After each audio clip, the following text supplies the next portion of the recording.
Pemirsa, Rasman Arief Nasution membuat kegaduhan di persidangan kasus pencemaran nama baik pada Kamis pekan lalu, dan buntut dari kegaduhan ini Rasman dianggap melanggar sumpah advokat. Karir Rasman, seorang pengacara, terancam tamat.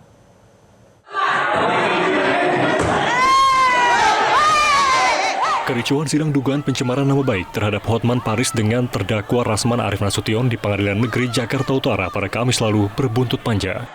Karir Rasman sebagai seorang pengacara pun terancam tamat. Menurut Hotman, kericuhan bermula saat hakim memutuskan bahwa persidangan harus berlangsung tertutup atas alasan pembahasan materi asusila. Namun keputusan itu ternyata memicu kemarahan Rasman. Hotman pun menyebut tindakan Rasman sudah menodai marwah peradilan dan sulit untuk dimaafkan. Merasa kurang yakin dia bisa diterima. Bagaimana perasaan seorang pimpinan Mahkamah Agung yang anak buahnya, hakim di bawahnya diteriakin di persidangan, koruptor, koruptor, dan itu di persidangan dan diketok-ketok mejanya. Jadi dia sudah sadar bahwa sudah berakhir karir dia karena ada dua hal yang paling penting. Selama itu masih dibekukan, maka semua surat kuasa maupun pembelaan dari Rasman dan Firdaus yang dibuat sejak tanggal pembekuan kepada klien manapun batal demi hukum karena dibuat oleh orang yang tidak berwenang. Tentu kedua, masyarakat tentu akan pasti menjauh, akan memakai pengacara. Orang memakai pengacara kan untuk menang, untuk membela diri, bukan untuk kalah. Kira-kira begitu. Sebelumnya, pengacara Rasman Arief Nasution sempat menyebut telah bersikap santun selama persidangan berlangsung. Bahkan ia kekeh tak bersalah dalam insiden itu. Langsung saya menyatakan sikap di situ. Yang mulia, saya mohon maaf. Ingat ya, bagaimana saya santunnya. Yang mulia, saya mohon maaf.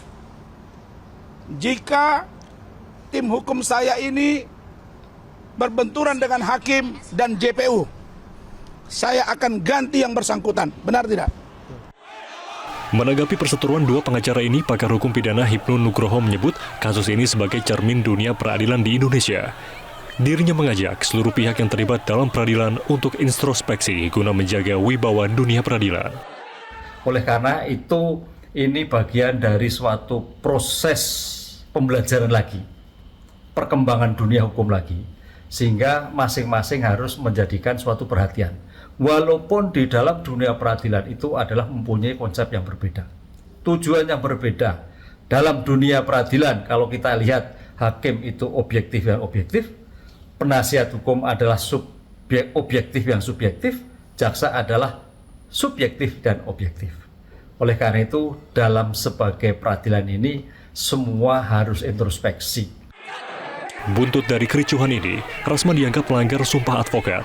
Akibatnya, Rasman tak akan lagi berwenang menjalankan profesinya sebagai pengacara. Dari Jakarta, Tim Liputan Metro TV. Jelajahi cara baru mendapatkan informasi. Download Metro TV Extend sekarang.